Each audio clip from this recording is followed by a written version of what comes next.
Ladies and gentlemen, welcome back. You have made it to episode number 3. We are your host. My name is Davey. I'm John, and this is Overland Weekly, the best in Overland for the past week. John, I got a story I want to get to right away this week because I am so amped about this and I cannot wait to get my deposit in. Foremost Overland influencer. And now I'm offering influencer-guided overlanding trips. There will be gourmet cooking. On this tour, you'll see wildlife. You'll be able to see all the Forest Service roads a region has to offer. You'll be able to cleanse your mind, body, and soul in nature. And all of your riveting experiences will be captured on camera for you to enjoy for years to come. Dude, Can't wait. 18 grand. That's it. I mean, that's a deal. I just, when I saw it, I messaged you right away and I'm like, are you in? And you're like, dude, you even have to ask. I didn't even ask the wife. I just put in my credit card number and we'll see what happens. Well, here's how excited I was. So when I saw this, I said, wonder if we could reach out and get Zachary to come on the show and talk more in depth about this experience. I know they've got like a VIP version. So ladies and gentlemen, without further ado, welcome to the studio, Mr. Zach Diehl.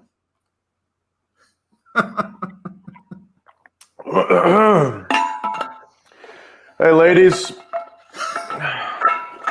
Hey, Zach. How's it going? Hey. So excited to meet Heard you. you guys heard about the trip and stuff, and you guys are pretty inexperienced, don't really know what you're doing. Yeah. How can I help? I don't have a lot of time, but I got some time. Well, we just want to make sure. I mean, I know it's a limited attendance, so is there a wait list? How do you need a credit card now? How can we make sure we're on this list? Yeah, so it's cash or affirm.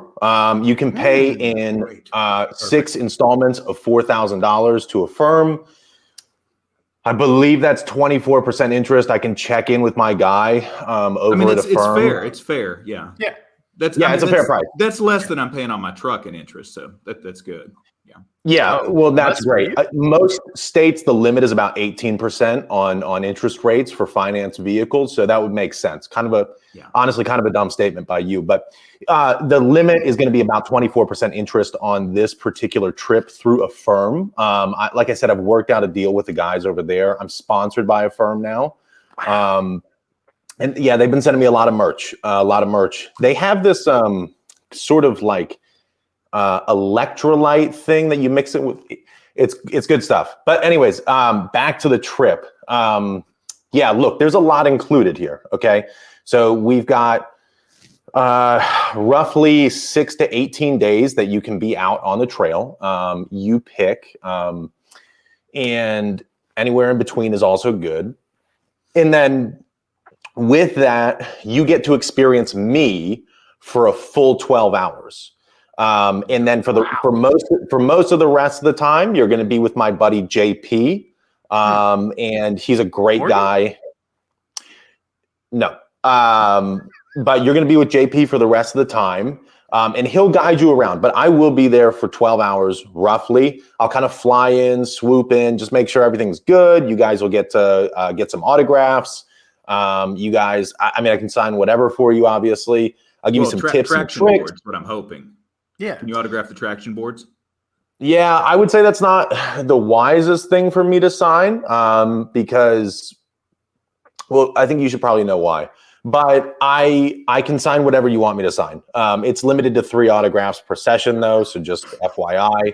And then from there, I'll fly back out, and I'll leave you guys with JP, like I said, for the remaining 5 to 15 days that you're on the trip. I've had a couple of big names kind of call in. I'm not sure if you guys know who OJ Simpson is, but he's very interested in this trip. Yeah, I know. I've had some interest from the Kardashians, specifically Rob Kardashian. So a couple of really kind of big profile names out there that are interested in this trip. I told you, John. I told you this was going to be hot. This is like the next step of my Instagram right here. This is it. Yeah, no, this is going to be big. This is going to be really big for your Instagram. I would say that on this trip alone, you could gain anywhere from 50 to 100 followers, roughly, which is big. That's going to be big for you. I mean, considering you haven't posted in the last month, John, I checked in on it just before this. That will be big. You've been doing great with your stories, by the way. We really appreciate that as your fans. But yeah, I mean, that could be a big bump in your numbers here. I mean, that's where do we have to sign anywhere, or is it like No, you just kind of if you are you cash, are you affirm? What are we doing here? I think the affirm is probably the best. Affirm, yeah. Okay, I'll send you over a link for that, and you guys can get paying right away. Other than that, any questions? No, I'm ready. I'll click the link. Okay, great, guys. Great. Glad to have been here. Glad to have answered some questions for you guys, and can't wait to see you guys out there for the 6 hours that I'll be out on the trip. I thought it was, wait, you said 12. Yeah, 6 to 12, roughly somewhere in that range. Yeah. Oh, that's funny. Ladies and gentlemen, Mr. Zach Diehl. The bits never end, right? Oh, man. Oh, gosh. Well, out of our 3 intros, John, I think that one's probably at the top now. Yeah. yeah. Oh, that was fantastic. I feel like a little bit of the finance background came out with those interest rates. Oh, yeah. Well, yeah. In my younger years, I actually used to sell cars, so I actually know what the limit of interest is because I used to have to deal with it sometimes. That, yeah. Yeah. Oh, yeah. That came from a place of knowing. So for anybody that's watching this now that is maybe slightly confused as to the conversation going on here, let me play just a little snippet of some of Zach's reels so you can get up to speed. The awnings are so 2022. So instead of a 270, I now have the new 450, which means that I have shade literally everywhere. Peasants.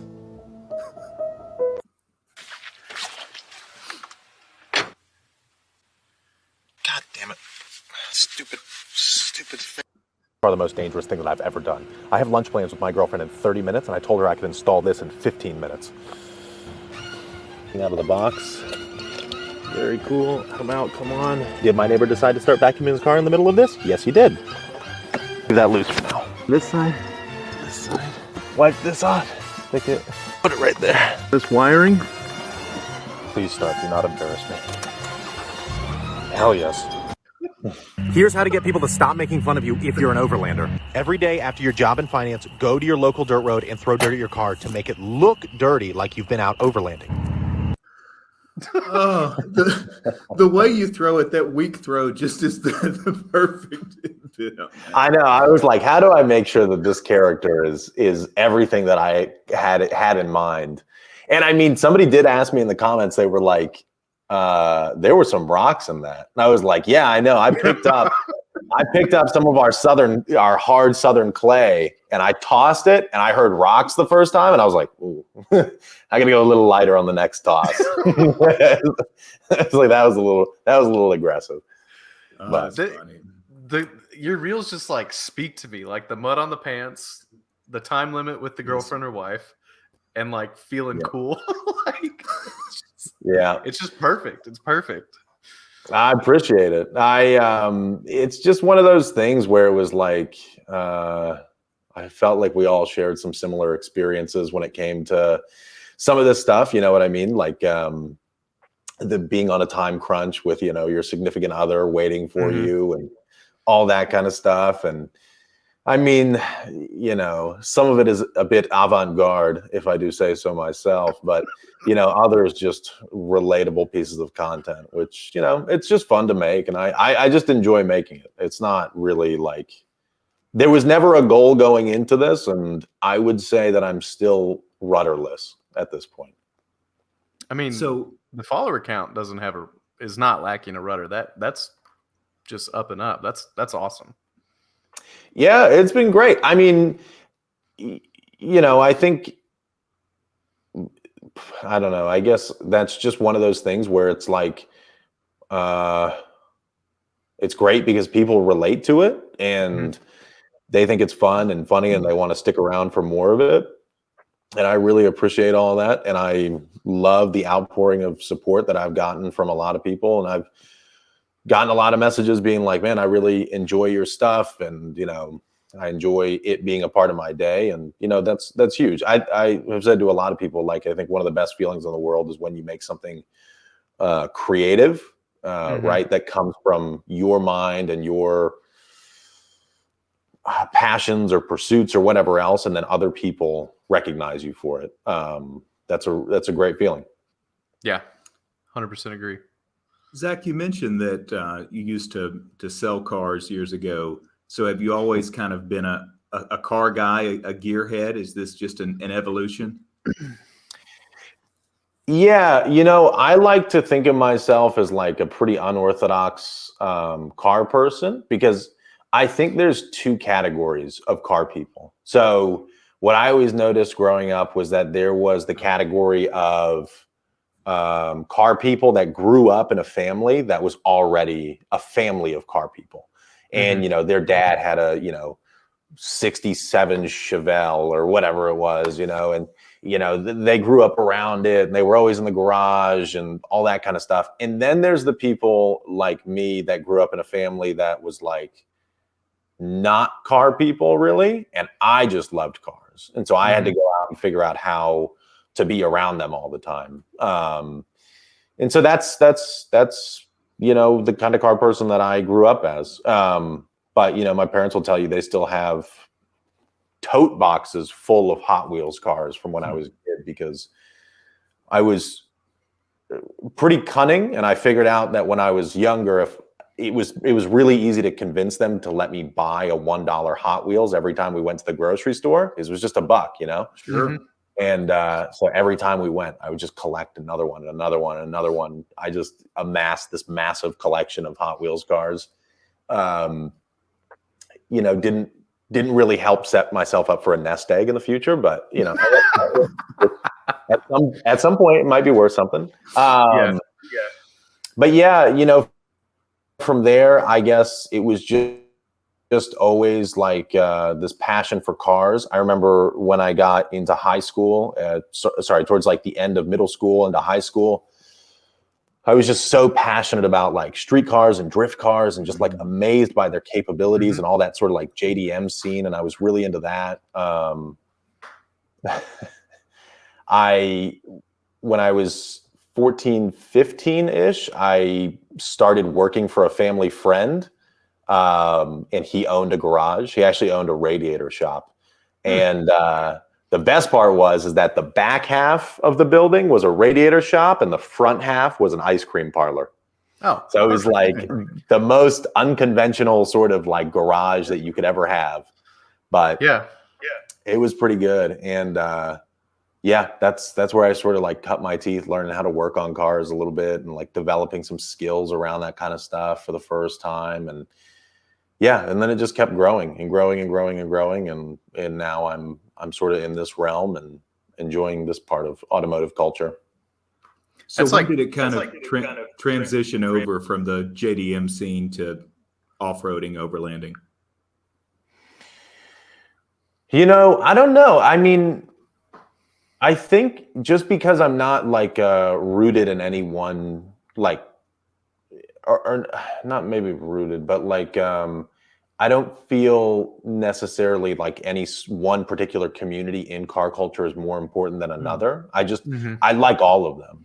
Like if I had a Porsche, I would be a Porsche guy. If I had, a JDM street car right now, I'd be a JDM street car guy. If I had an American muscle car right now, I'd be an American muscle car guy. It's more about the cars themselves. They're each unique. I don't think there's one that's better than the other. They all deliver a different experience. Whoa. And that's one of the, I know. Yeah, I know. It's sacrilegious, honestly, in this house. But it's just one of those things. Like I I guess that's one of the things that always sort of bothers me about car culture, actually, is that people get like so entrenched in their communities that they get blinded to what else is out there. Mm-hmm. And it's like, I love my 4Runner, but the Suzuki Jimny is a really cool car. I would love to have one of those as well. The K5 Blazer, super capable, awesome. The Jeep XJ, an amazing, like relatively cheap up until the last couple of years, off-road vehicle that has, that 4-liter inline 6 is like absolutely bulletproof. It's just a great vehicle. But before my 4Runner, I had a BMW 5 Series. And I loved my 5 Series. I didn't modify it at all. I kept it like completely stock, and it was one of my favorite cars that I've ever had. It was so comfortable. When I was younger, I had 2 Saab 9.5s in a row. Those were some of my favorite cars that I've ever had. They were just, man of taste. They were, yeah, I don't know about that, but I'll never forget. I don't know if I've ever met anybody that said that the Saab was one of their favorite cars they've ever had. This is a first. Oh, it was one of the most frustrating. It reminded me of how Jeremy Clarkson would always talk about the Alfa Romeo, but the Saab was the same way. It was so infuriating because, like, it was so overly complicated, and it was so like ridiculously laid out, but there were just certain things about it that made it so good. Like you could do this like I don't even know what it was called, night mode or something like that, and it would turn off all the cockpit lights except for like the speedometer, and it just had this weird airplane feeling inside. And at night you would just cruise along, and it was just like the coolest feeling. It was so stupid. It was like the dumbest little feature, but it was great. It was a fantastic, like perfect little car. But yeah, what was their tagline? Something about like made by jets or something? Born from jets. Born from jets. That Born from jets. Makes sense. Yeah, because they're like a Swedish airplane maker. They made, I think if I remember correctly, they made one of the fastest jets ever to exist. Don't quote me on that, but they there was something about it. And they used to have the the something Ghost, which was their like emblem or something, but it had something to do with the Swedish military and World War II, I think. And I don't know. I'm getting out of my depth in terms of my knowledge, which I don't have much of, but I'm quickly swimming into deeper waters than I know what to do with. We'll take it back to something, speaking of the BMW not having any modifications, tell us about some of the most recent, maybe some larger modifications on the 4Runner. Yeah. So the 4Runner has stayed relatively the same for the last couple of years. And I don't know why. I think I was just out enjoying it more than I was concerned with actually modifying it. Novel idea there. A very novel idea. I know. But I finally kind of decided like, oh, maybe I'm ready to sort of like change it up a little bit. And I'm getting, a little tired of the look and want to do something else with it, make it more capable. And so in the last few days, I put on 35-inch mud tires. Instead, I had 34-inch all-terrain tires on there before. And then I did a higher clearance bumper from Backwoods Adventure Mods. Put a worn 10K Xeon winch in there, the Factor 55 goodies. A lot has gone on with it, and there's still a ton more to come. And I can't believe nobody's called me out on that picture yet, because I actually had to rush and I didn't have enough time to put my skid plate back on for that second picture. So there's actually no skid plate on there. It's fine. 35s means you won't hit anything. Exactly. That was the hope, at least. Yeah.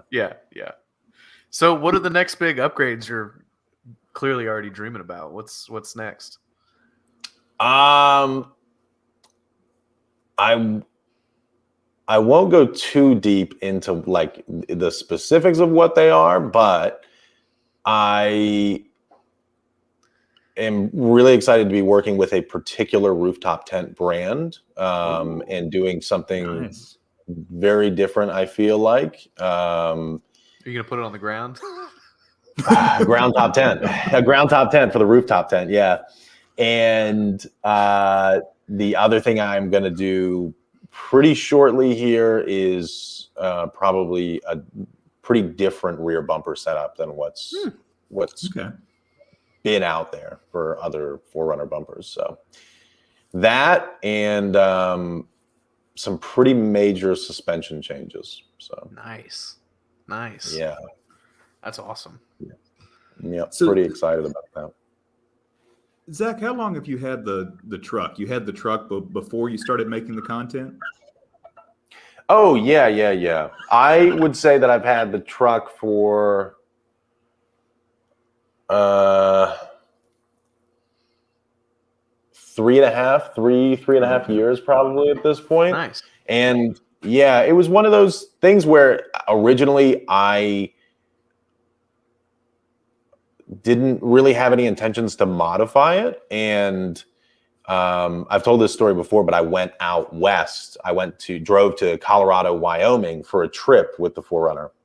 And I stopped in at Running for Tacos while I was out there. And I did this little baby like grill change thing that they had. And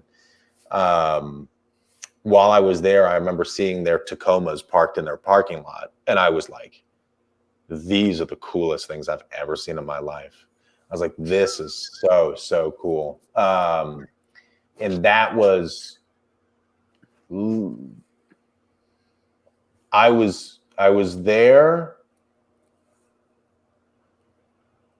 man, in the very first couple of weeks that they started talking about Corvid. Yeah. And it was just sort of emerging overseas and they were just starting to pick it up on the news. Mm-hmm. And I remember I was out there with my girlfriend and I just remember seeing those trucks. I was like, man, that is so cool. I can't wait to like do all this stuff and, get into this. And then we were like, what about this thing that's going on overseas? I was like, they'll forget about it in a week, Yeah. I was so sure of my prediction too. It was so stupid. I was just like, no, that'll be gone soon. Yeah. So anyways, 3 years later. Got back from that trip and it started taking off a little bit from there. And, it was like wheels, tires, suspension, all that stuff went on first. And then it was like a roof rack and, stuff like that. And it just kept compounding. And, before I knew it, we had a rooftop tent and we were going out on adventures and doing all kinds of stuff. So, yeah.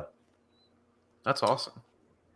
So on the content side, did you kind of stumble into that? Was there some type of pre-planning here? And where did it start? Was it TikTok or Instagram?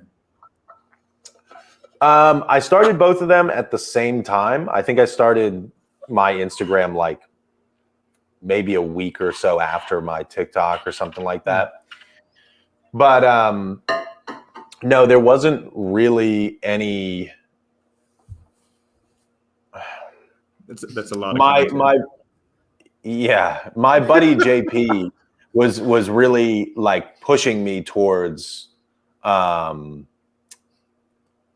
making content because he was like, you love this kind of stuff, you really enjoy this kind of stuff, why don't you start making content around it? Like, other people would probably enjoy it if you started doing it. And I was like, I don't know, I don't know if anybody else would find it interesting, whatever it is. And then, he finally kind of convinced me into it. And I was like, all right, man, I'll start making it. So I think in June of 2022, I made like my first TikTok video and it just kind of started rolling from there. And it was like, I just started posting every single day to both of the social media platforms that I was on. And things took off from there. I got sponsored by a pretzel company, which is one of the highlights of my life. And I have to say, I like being sponsored by a pretzel company more than I like anything else about my life. Because the other day I got home and there was a box from them sitting on my front porch, and I was like, "What's that?" They already sent me roughly 1,500 pounds of pretzels. Oh my gosh. And so I was like, "What is this small box?" And I opened it, and they were like, "Here's all of our new flavors. Try them and let us know what you think." And I was like, "This is the best, man. Does it get better than this?" I'm going to pull up this pretzel reel for those that haven't seen it. Yes, please. So good. Enlighten From the pretzel king himself, like a bounty, like, not like my actual booty.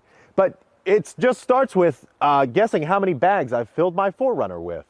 The rest of the details are in the captions below.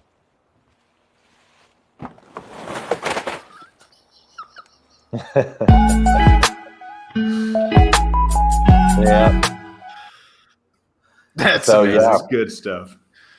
Yeah, that was a really fun experience. Definitely did not see that one coming together, but that was a really fun experience. And just they're really awesome people over there at Unique Snacks. Like they're just really, really nice people. Just wanted to have fun, and they saw this as a good opportunity to do that. So yeah, it's just been awesome. Did they Were they reach out to you? Overlanders by chance, or how did they come across you? No. I actually, let's see. Oh, I would buy their pretzels at Whole Foods all the time because I'm a chauvinist pig. And I was like, I love these pretzels so much. And so we were out making content one day, and I think we were just filming something, and I was eating pretzels at the same time because we've been filming all day. And then I made a reel out of it, and I was like, "Oh, you always got to take time to eat pretzels when you're off-roading or whatever." And they commented, because I tagged them in it.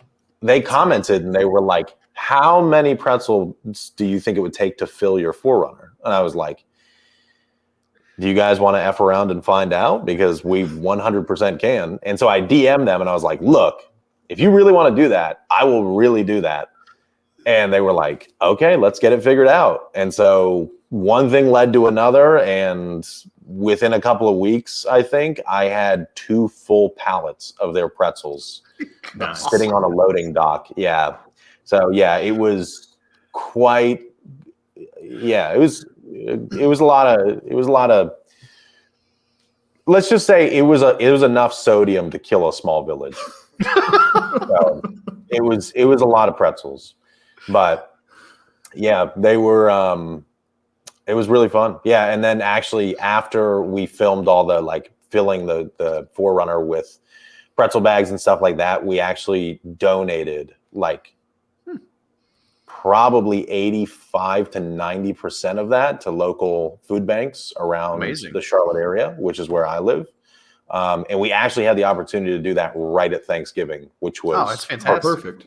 Yeah, because it was right when people needed food. So yeah, it actually ended up, it was a lot of good. You know what I mean? Like, it was fun. It was funny. Yeah. Made some fun content.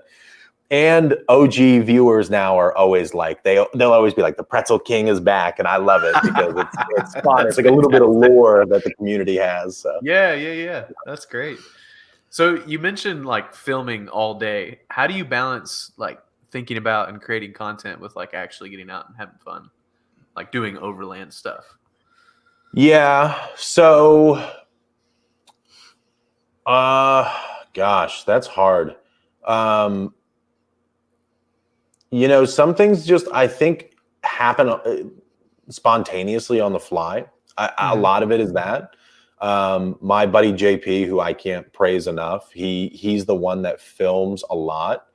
And we're very, very good friends. And so we go out on all these trips together and stuff like that. So it's like, I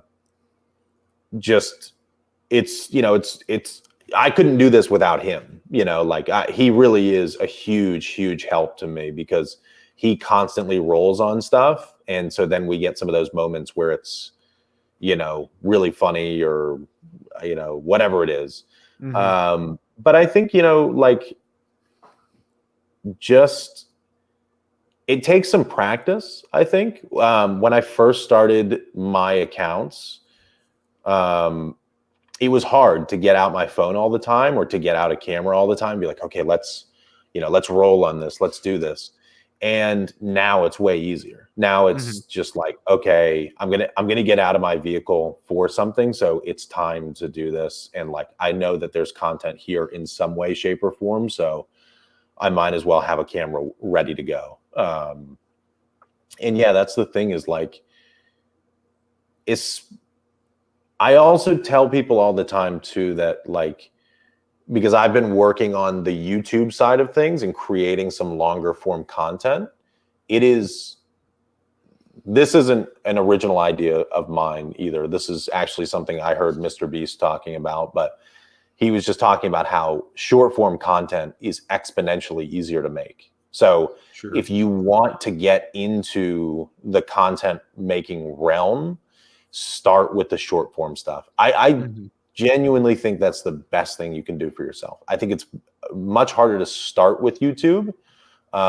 It's much easier to start in the short form stuff and then transition that into the longer form stuff as you go. Because one of the most important parts of any form of content creation is the ability to storytell. So if you can cultivate a good narrative and a good story to tell,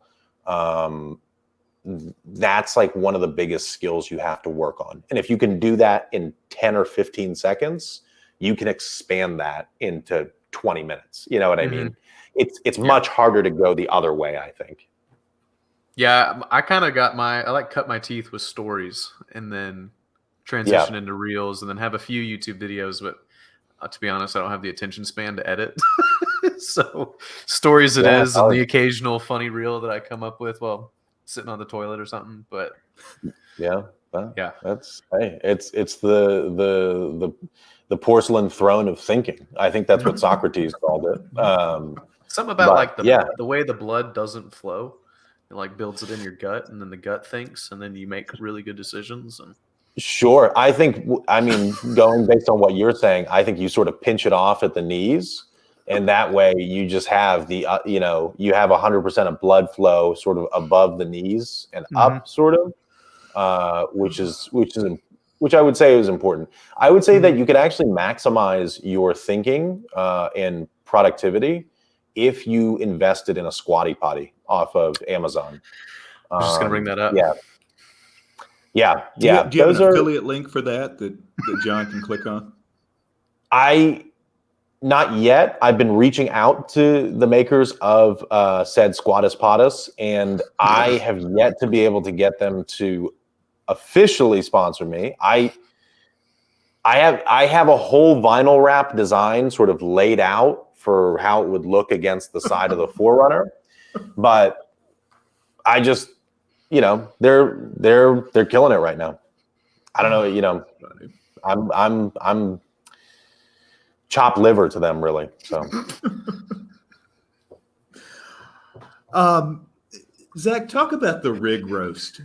Like that's one of to me it's funny. And let me play some of these real quick for if anybody hadn't seen them, so they know what we're talking about. Yeah, please. I might make 3 of these for you guys today, but I couldn't resist this challenge. All I could get was this one blurry screenshot of his TikTok, so let's try and roast this thing. There's a dent in the side of the fender where you obviously hit somebody and took off. It's covered in rust, which you affectionately refer to as patina, even though it's not. It's just rust. And then, of course, you put blue lights on the underside of it so you can see all of the safety hazards. And worst of all, you decided to also wire those blue lights into the cab of your truck. So shame on you for that. 3.4 out of 10. Okay, this round is brought to you guys by Chris and his 410 4Runner. He's affectionately named Wanda. So let's just get through this together quickly as a team. I'm going to blow right past your plasti-dipped wheels because they're not really worth my time, and your Nerf bar side steps for your short little legs to get in and out. Obviously, just grow up to be a real boy. And all of the couple $100 of eBay parts that you've plastered all over this thing and somehow plummeted the 4Runner's otherwise stellar resale value. Fittingly, though, your entire car is covered in 3 colors worth of shit. And I like the name Wanda for this thing because it reminds me of the Fairly Odd Parents. And if I could have my one wish, it's that they'd come down and kill this thing. So 5.3 out of 10. There's one more. All right, second helping of Roast My Rig today. This is Rowdy470's Lexus GX470. He's been in my comment section for the last 14 days trying to get me to roast his Lexus. So without further ado, let's roast it. All right, halo headlights on the front of this thing. They belong on a BMW, not on your truck, obviously. Sliders, that's the one good thing I see here. Steelies, at least have a little bit of class if you're going to own a Lexus. And no front bumper on it. What do I even say about that? 5.9 out of 10. Oh, those are great. Yeah, that was, to be completely frank, that was the last good content that I produced. That was sort of the high point of the channel. To get into the rig roasts, it's just one of those things that sort of organically happens. Like it does a lot when it comes to content. And again, I think like user generated content is a really important part of short form content, especially. But it was just one of those things where I think it might have been my buddy JP who was like, it'd be funny, or he was like, it'd be interesting if you reviewed people's, I think he thought it'd be cool if I reviewed like 4Runners and Tacomas and stuff that were like really modified. Mm-hmm. And he was like, it'd be cool if you went through and kind of like reviewed the whole thing and just, gave it a score or something like that. So I was like, oh yeah, that'd be interesting. So I kind of did one of those. And then somebody reached out to me and was like, hey, would you actually review my personal 4Runner? And I was like, yeah, sure. That sounds fun. So I did that. And during that review, I was like, would you guys think it's funnier if I actually roasted these instead of reviewed them? And people were like, yeah, please do that. That would be great. And so, one thing just led to another. And all of a sudden I was, making fun of people east and west of the Mississippi. But yeah, I mean, that was just really how it went and it spiraled and spiraled until I got into a war with the nation of Trinidad, basically, for that. And since then, after my global conflict, I decided to take a little bit of a break from the rig roasting, and I figured I would let it cool for a little bit, and then hopefully start up something with Guyana. So, yeah, that might be a declaration of war right here, actually. But yeah, I mean, that was how the rig roast came about. Oh, that's awesome. That's amazing. Thank you. It was. It's been quite the journey, I'm gonna do a quick shout out for Black Hills Builds with Ollie, his son, doing rig roasts. Yeah. That's the best thing ever. I think we should all roast people's rigs. Yeah, I've been trying to get in contact with Ollie to collaborate on something, but he is not currently returning my text messages. I don't really know what's going on with him. I heard he sort of had he might be involved in some legal trouble. So I think, yeah, I don't really know. I think Ollie might, I want to say tax evasion. I don't really know. I don't want to say that. I don't want to say that necessarily out loud. Those are the allegations. They're allegations. You're innocent until proven guilty in this country, luckily. But we're praying for you, Ollie. Hopefully, whatever happens. You serve your time, and then we can close on this chapter. But I would still love to work with you, by the way. I would love to work with you. We do a reader's ride segment each week where we feature a ride and people do a walk around and talk about their modifications. But maybe the reader's roast would be more effective. Maybe that's where we need to go with this. Yeah, that would be an interesting turn of events for this podcast. But yeah, I'm game for it. It really would. All right. Before we get off here, there's one thing we need to talk about. Let me show. Uncle Jack would help you off of an elephant, but would you help your Uncle Jack off an elephant? Well, today we're talking about jacks. And look, until now, the only options you had were the high lift jack, which is lethal, and then the Pro Eagle, which is a fortune. But now Harbor Freight is making the Badlands jack for less than half the cost of a Pro Eagle jack, and it's a really, really good tool. It's amazing. Yeah. I mean, it seems like a straightforward, honest video. I don't see, how it could have caused any uproar. Yeah, well, so let me make some clarifying statements on it. Because again, this is the beauty and the disadvantage really of making short form content is that your message has to be condensed so you don't get to elaborate on everything the way that you would hope to. The upside of that is that sometimes your message, you can expand that initial idea out to more people so that they can ask questions. But I would just say that the high lift jack has its place, right? As a agricultural tool, it's invaluable. Also, in addition to that, there are a lot of super experienced off-roaders out there that know how to use them. And I think that's great. The scary part to me is the amount of people that go out and purchase them and they have never even put a bottle jack under their car. And I think that the high lift jack is one of the most dangerous tools that's out there. It's a great tool. It's a great tool, but it is incredibly dangerous. You have to know how to use it. And then in addition to that, there's some other great products out there as well. I would say I think that the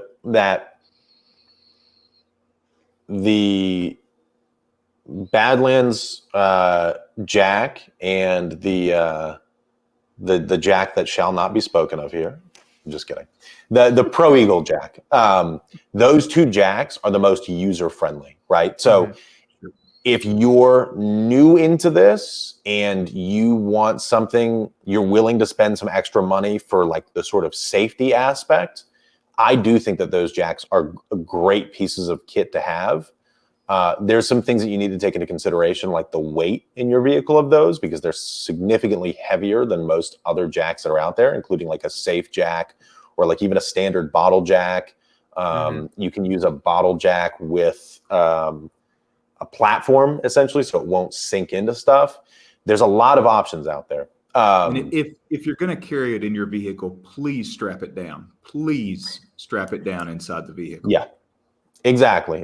They become an extremely heavy and lethal projectile if you're in an accident, especially at any rate of speed. So yeah, there's all of that. But I think the main thing to get to is obviously the sort of visceral reaction we got from Meltdown from Pro Eagle on that particular post. It wasn't isolated necessarily to my content because it was spread out or divvied up between multiple different pages. There were multiple people that all expressed similar sort of frustrations, saying that, they had been sort of approached by Pro Eagle or whatever, and, had gone through a similar sort of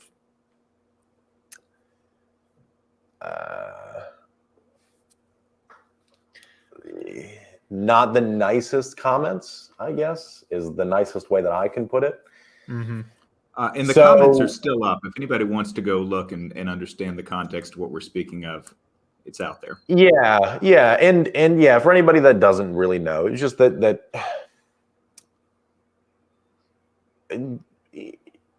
it kind of quickly transitioned from being like a product-based thing to becoming like kind of personal, and the sort of jabs being levied felt like they were getting into personal territory.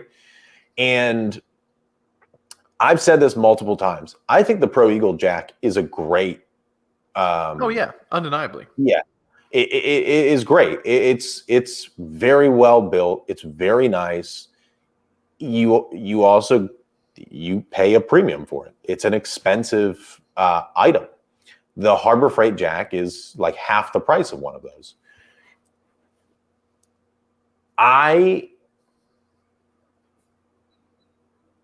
See, this is again another thing about like why I ever started any of this social media or started doing this stuff is because I just couldn't stand the sort of like you have to be an expert on everything about off-roading to say anything, which is not true. You're allowed to have an opinion. You're allowed to say, hey, this one item is half the price of this other item. It seems comparable. What am I missing? And that was sort of the thesis of the messaging there. To give sort of highlight to this, I spent the day with Mike Morrison yesterday, and he taught me a ton about off-road driving and recovery. And he has trained special forces teams. He's trained private groups. He's trained Land Rover programs, Toyota programs. He is extremely experienced. I mean, he knows a lot.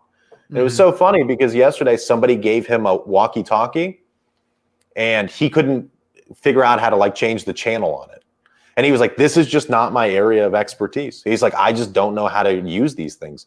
You know, I'm good with everything else, but I'm not good with this one particular thing. And I guess the thing that I'm getting to is that like, there are so many different things that go into like vehicle-based adventuring, off-roading, etc., from things like walkie-talkies and radios, GMRS radios, to off-road recovery, to off-road jacks.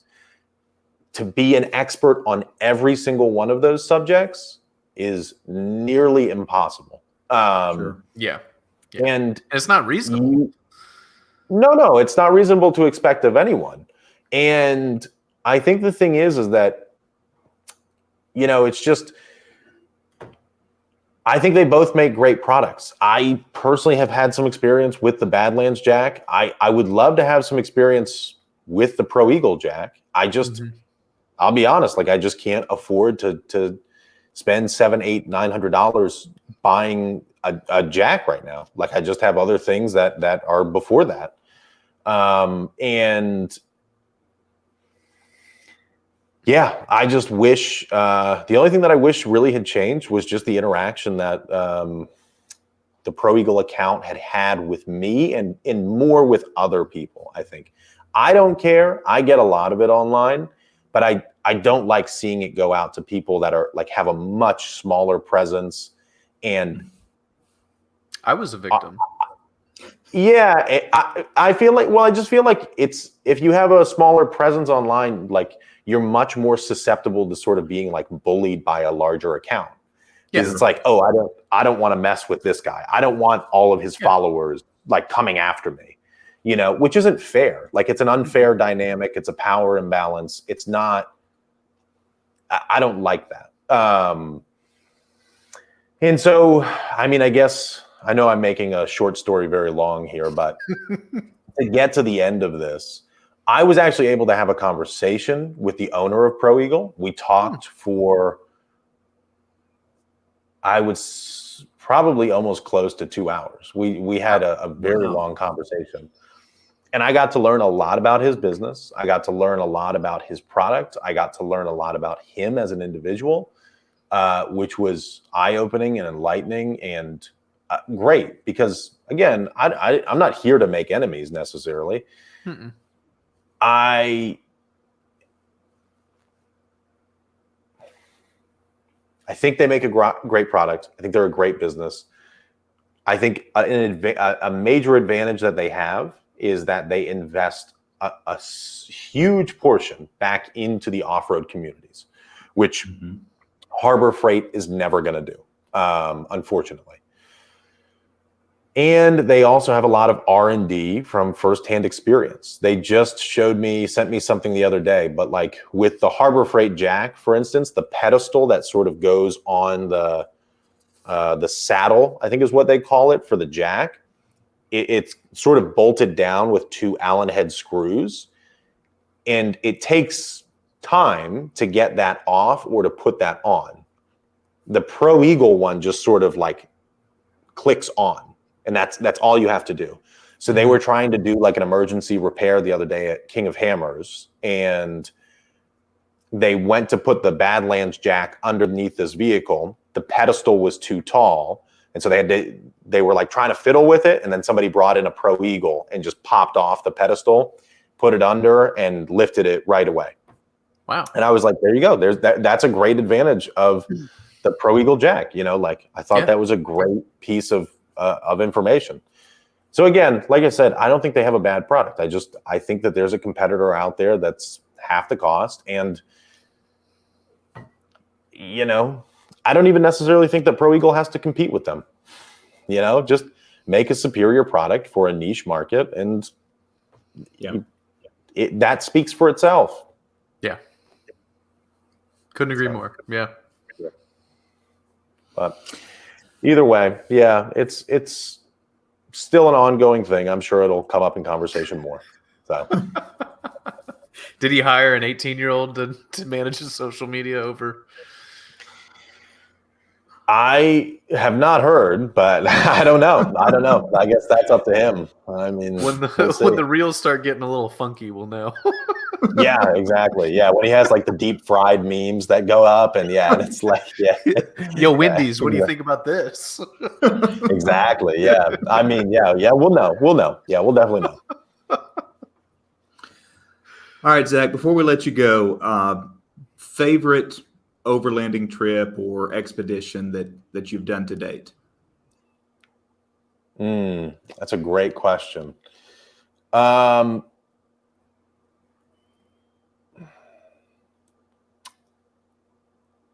that's a really good question. I don't know if I have any one in particular that's a favorite, because they're all such like different places. Sure. I have always said that like my mission, sort of, for my social media at least, is to get people that are out on the West Coast to make an overlanding trip to the East Coast. I just want people out there to be like, oh man, there's actually stuff on the East Coast. Because I know everybody gets wrapped up in the whole like the West Coast has everything. And don't get me wrong, the West is beautiful. It's incredible. It's like a different planet. The Tetons are amazing. And there's way more to experience than just that. But you come out here, and dealing with Georgia clay in certain places is an entirely different thing. Dealing with some of the deep waters in Florida, whole different thing. So every experience is a little bit different. I don't have a favorite place in particular. I will say that the trip I just did in Florida I loved it. I thought it was incredible. I hate to say it, but I've always put a stigma around Florida myself, because I've always just been like, it's just Disney World, and it's just flat, and it's Miami, and it's Jacksonville and Orlando, and there's nothing else to really see. Yeah, but I went out and did a pretty big chunk of about a 1,200-mile route in Florida, and it was incredible. I mean, in some parts of Florida, you really feel like you're in a different, like a whole different country, because it's just so wildly different. So yeah, that's one of my favorite overlanding trips for sure. That's awesome. Awesome. Yeah. You're real about the checking the water depth, where the stick went like all the way down. That was insane, because the surface was right there, and then the stick just kept going. Well, it was really funny. I got out. You were talking about earlier, like, is it hard to make content like on the fly on these trips? And that was one of those times actually where I got out and I looked at that water, because I was just going to roll through it, because it to be honest, it looked like sort of a long puddle, and I was like, something about that doesn't look right.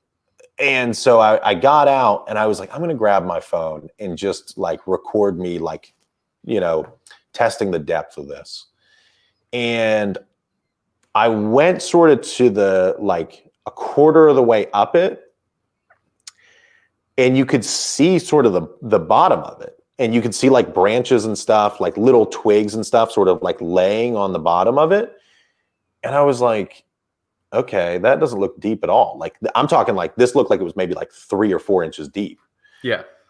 And then I went to the middle of it, and I took a stick and I put it down, and it just vanished. And I was like, oh my God. So then I got like a 4-foot long stick and I pushed it down and I didn't even hit the bottom. And I was like, oh my gosh. I hit like more solid mud, but if I had pushed a little harder, it would have just kept going. God, so wow. I was like, this is a perfect example of like exactly why you check this kind of stuff. And again, I learned something really interesting yesterday. I'll make a video on this pretty soon, but if you see water that's still like that, it's deep. It's very deep. If you actually see water that's rippling across the surface, it actually is probably pretty shallow. That's extremely handy for East Coast. Yeah. Like you have to know that. Yeah. Like I went 100%. to Colorado. I went to Colorado and like posted a reel about popping one of my Toyo MTs. Someone was like, "Oh, should have had all terrains." I'm like, dude, I drove from the east. Like mud terrains are pretty much what you have to function out here. Yeah, that's kind of what I've found. I will say, like the Falcon Wild Peaks that I had previously, they had great tread wear and they did great in a lot of stuff. I took them through a lot of Georgia clay and I was always really impressed with how they did for being an all-terrain tire. But, you know, I could feel their limitations. You know, a lot of it was momentum driven. Like I needed momentum to keep going with stuff. Yeah. So yeah, with the new mud tires, I'm much more excited to feel a greater sense of confidence when I get into things. Yeah, especially with the 35s, you're gonna have fun. Yeah, go ahead. Well, I was going to say I'm in the same boat. These Nittos will be my last set of all terrains after last weekend. John's seen the footage, but here's your teaser for the next Overland Weekly episode 4 will be the Colmont Rescue Special Edition. So stay tuned. There you go. I can't wait to see that. Yeah, yesterday I got to test the mud tires out for the first time, and there was a specific section that I went through that was like totally rutted out, totally nasty, wet mud, and they just like ripped through it, and I was like, this feels crazy. I love it. Insane. So, it's insane. Yeah, it's a huge difference. But 13 PSI, 35s, you can get over pretty much anything. That's kind of how it felt, man. That's kind of how it felt. All right. Well, thank you, sir. We appreciate the time, appreciate the dialogue. This was fun. Yeah, it was awesome. Yeah, I love being here. I would love to be back at some point. So just let me know whenever else I can be on. All right. Will do. See you guys next week. Thanks, guys. All right.